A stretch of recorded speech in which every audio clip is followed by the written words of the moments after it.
ED কোর্টে একেবারে remand letter দিয়ে চাকরি বিক্রির যে বিপুল টাকার অঙ্কটা বলেছে, মানে ওই 238 কোটি ঘুষের টাকা উদ্ধার করা হয়েছে বলছে, এই অঙ্কটাই প্রমাণ করে যে কতজন দাগি চাকরি কিনে শিক্ষক হয়েছিল।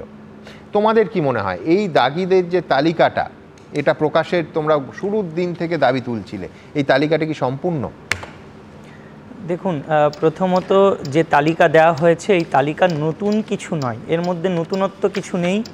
এই তালিকা বিগত 3 বছর আগেও সাবমিটেড ছিল এবং মানে গত বছরও বা তার আগের বছরও 2023-এও এই তালিকা দেওয়া হয়েছে।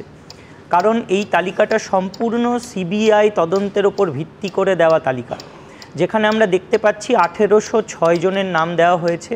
এই 1806 জন কিন্তু সিবিআইয়ের তালিকায় নাম আছে এবং বারবার আমরা শুনানি চলাকালীন জানতে পেরেছি, দেখতে পেরেছি যে জাজ বারবার বলেছেন যে সিবিআই তালিকা অনুসারে আপনারা নামগুলো দিয়ে দিন, টেন্টেড লিস্টে কারা আছে, যেগুলো হাইকোর্ট বলেছে এবং অ্যাফার্মড বাই সুপ্রিম কোর্ট, এবং সেগুলোই দেওয়া হয়েছে।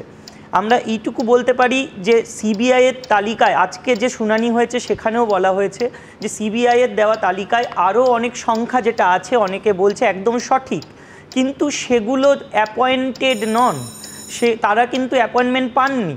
ওয়েটিং লিস্টেড এবং নট কল ফর ভেরিফিকেশনের মধ্যে যে মিসম্যাচগুলো রয়েছে তার তালিকা ওইখানে রয়েছে।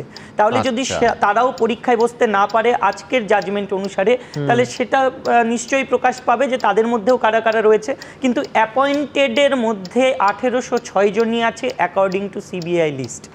আমরা এইটুকু দেখেছি যে টিচার্সদের একটা টেন্টেড লিস্ট দেওয়া হয়েছে, কিন্তু এখনও কিন্তু কোথাও বলা ছিল না জাজমেন্টে যে শুধুমাত্র টিচার্সদের টেন্টেড লিস্ট দিতে হবে।